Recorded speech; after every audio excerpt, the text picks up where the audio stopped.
Discussion on verses 1 to 6 of 6. During his life in Mecca, the Holy Prophet Muhammad, peace and blessings be upon him, was once circumambulating the house of Allah, the Exalted, the Kaaba, during an act of worship. At that time, some of the non-believing leaders of Mecca attempted to interrupt him with a proposal based on compromise.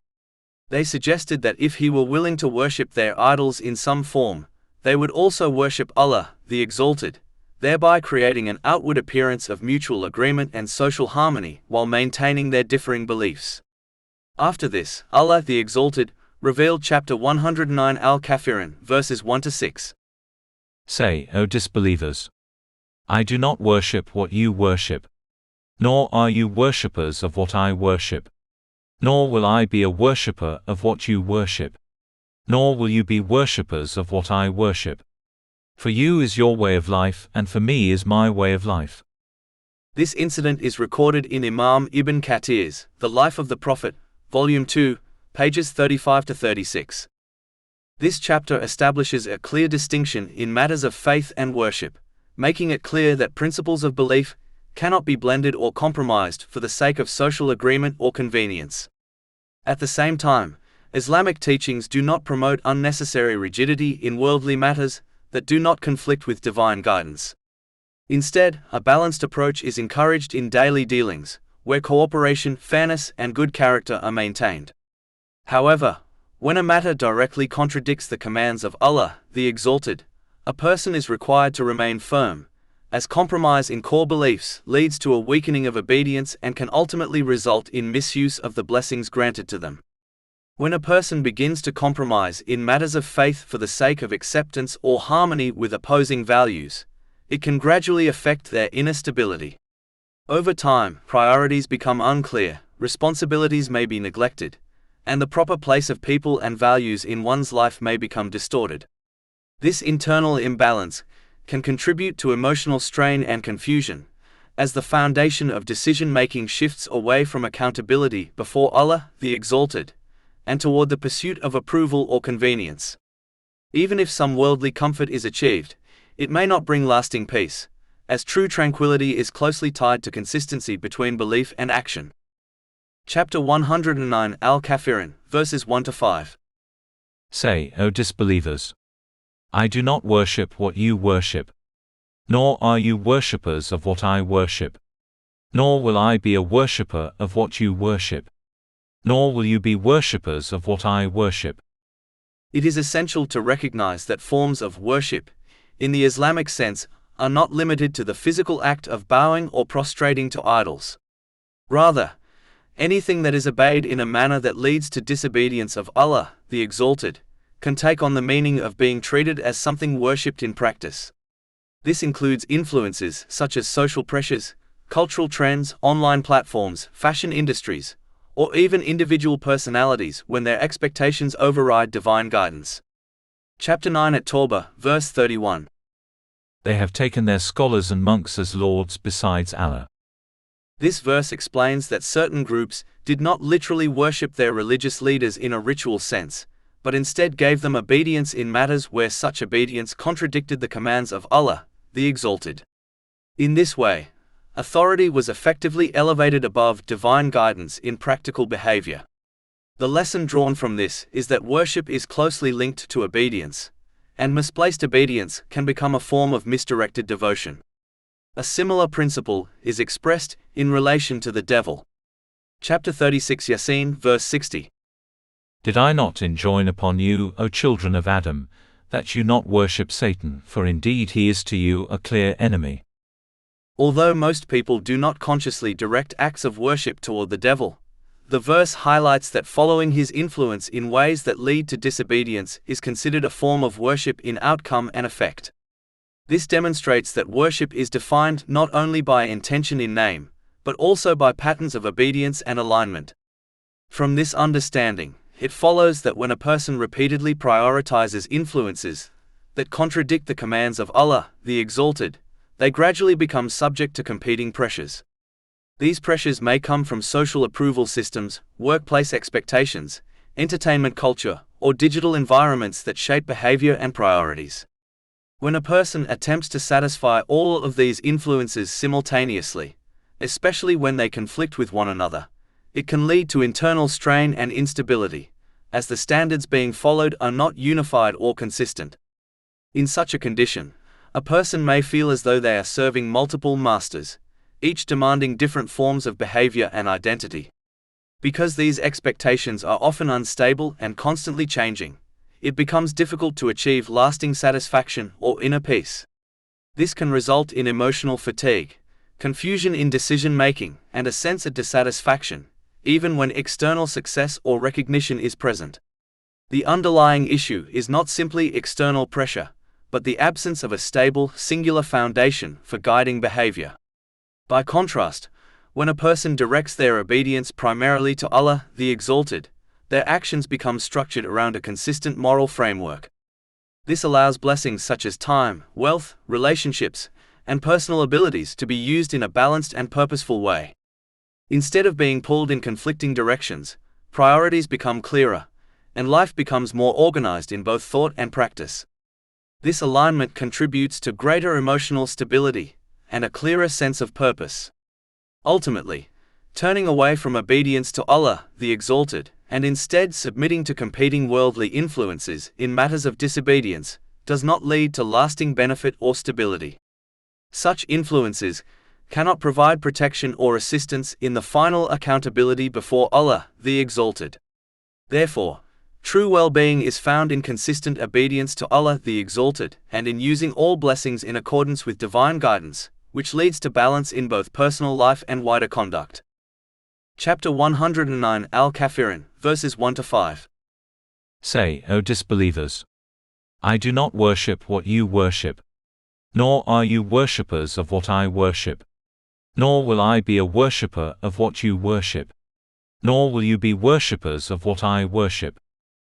In addition, it is vital to understand that worshipping Allah, the Exalted, is not limited to ritual acts such as prayer alone, but extends to a comprehensive way of life that includes obedience in all circumstances and responsible use of every blessing granted. This obedience is not merely internal belief, but active compliance with divine guidance in practical behavior. Actions are intended to reflect sincerity, and they are not accepted when performed purely for hidden motives disconnected from the pleasure of Allah, the Exalted. This principle is supported in a hadith found in Jami at Tirmidhi, number 3154, which emphasizes sincerity in action and intention. Obedience to Allah, the Exalted, also involves engagement with the Holy Quran in a complete and meaningful way.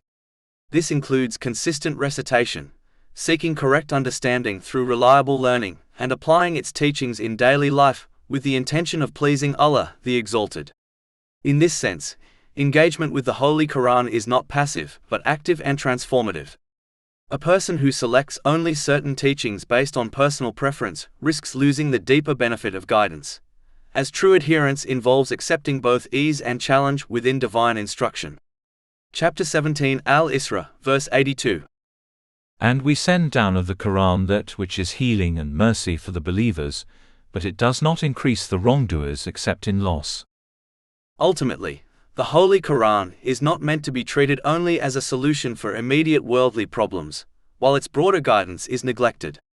Its primary purpose is to guide a person towards success in the hereafter by shaping belief, character, and conduct in accordance with divine instruction.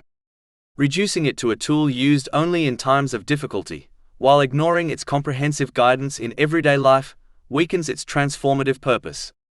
In this sense, it is like possessing a complete system of guidance but only using it when convenient, rather than relying on it as a continuous framework for life. Therefore, true commitment to the Holy Quran involves consistent engagement, sincere understanding, and practical application in all aspects of life. Through this, a person maintains alignment between belief and action, remains firm in accountability before Allah the Exalted, and achieves greater stability, clarity, and peace in both worldly life and the life to come.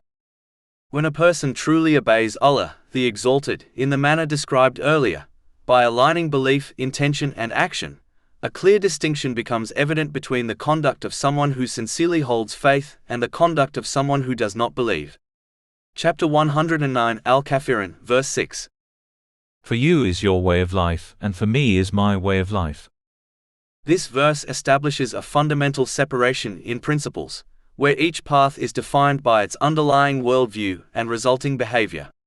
It highlights that belief is not merely a verbal claim, but a lived reality that shapes decisions, priorities, and actions. In this sense, the way of life of a person is reflected in how they use their time, resources, and blessings, and whether these are directed in accordance with obedience to Allah, the Exalted. When a person declares faith but fails to support that declaration through consistent action, a contradiction can emerge between belief and behavior. Over time, this inconsistency may lead them to gradually adopt patterns of conduct similar to those who do not base their lives on accountability before Allah, the Exalted. This can result in the misuse of blessings such as wealth, health, influence, and opportunity, where these are no longer guided by moral responsibility but by shifting personal desires or external pressures. As a consequence, this imbalance may affect both internal state and outward conduct. Such imbalance often contributes to psychological and practical instability. When priorities are not clearly defined by a stable moral framework, a person may struggle to properly organize responsibilities, relationships, and personal goals.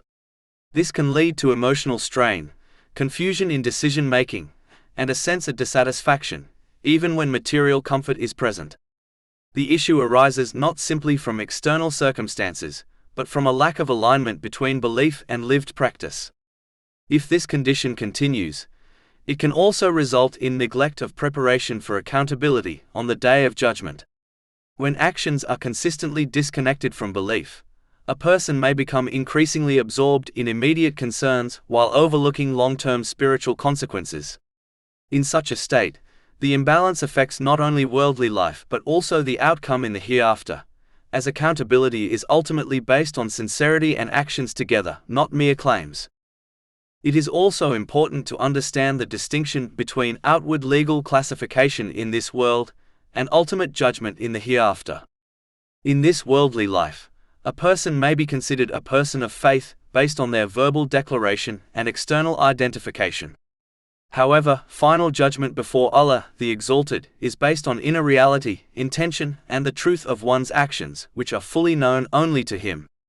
This means that outward recognition does not necessarily reflect inner certainty or sincerity, as the true state of a person is hidden from others. Because of this, there is also a serious spiritual risk for a person who consistently neglects to align their declaration of faith with action. Faith, in this understanding, requires continuous nurturing through obedience, reflection, and righteous conduct. When this is neglected, a person may gradually lose sensitivity to moral guidance and become distant from sincere obedience. In this sense, faith can be weakened over time if it is not supported by consistent practice and awareness. This condition is often compared to a flame that requires ongoing fuel and protection to remain lit. If it is neglected, it can diminish and eventually disappear. Similarly, faith requires continuous engagement through obedience and moral discipline in order to remain strong and stable. Neglecting these responsibilities places a person at risk of spiritual loss, which is regarded as the most severe form of loss because it affects both present purpose and ultimate outcome. Therefore, a person is encouraged to wholeheartedly accept and consistently implement the teachings of Islam for their own benefit, even when this requires setting aside personal desires or immediate inclinations. Their attitude should resemble that of a rational and trusting patient, who relies fully on the judgment of a skilled physician. Such a patient recognizes that a prescribed treatment may be uncomfortable, demanding, or restrictive, yet still accepts it because it is understood to bring healing and long-term well-being. In the same way, divine guidance may sometimes conflict with habit or personal preference, but it is ultimately directed towards a person's true welfare. Just as a disciplined patient restores physical health and achieves mental stability by following medical instruction, a person who follows divine guidance attains clarity of thought, emotional balance, and inner tranquility. This is because only Allah, the Exalted, possesses perfect and complete knowledge of human nature and what is required for a person to live a balanced and meaningful existence. With this perfect knowledge, every blessing, responsibility, and relationship is placed in its proper position, preventing imbalance, excess, and neglect. Human knowledge, regardless of its advancement, remains inherently limited. Even with extensive progress in fields such as psychology, biology, and human behavior, human beings are still unable to fully resolve every difficulty or remove all forms of emotional distress, instability, or hardship. Human judgment is consistently shaped by limited experience, incomplete understanding, and personal bias. For this reason, human systems may offer partial benefit, but they cannot provide complete guidance for every situation or guarantee lasting inner harmony. In contrast, Allah, the Exalted, possesses absolute and unrestricted knowledge, and has already conveyed through the Holy Quran and the teachings of the Prophet Muhammad, peace and blessings be upon him, everything necessary for a person to live a purposeful and balanced life. The difference between those who follow divine guidance and those who turn away from it is often reflected in their conduct and in the outcomes of their choices. Those who align their lives with Islamic teachings tend to exhibit greater emotional stability, clearer judgment, and a more organized approach to life, even during times of difficulty.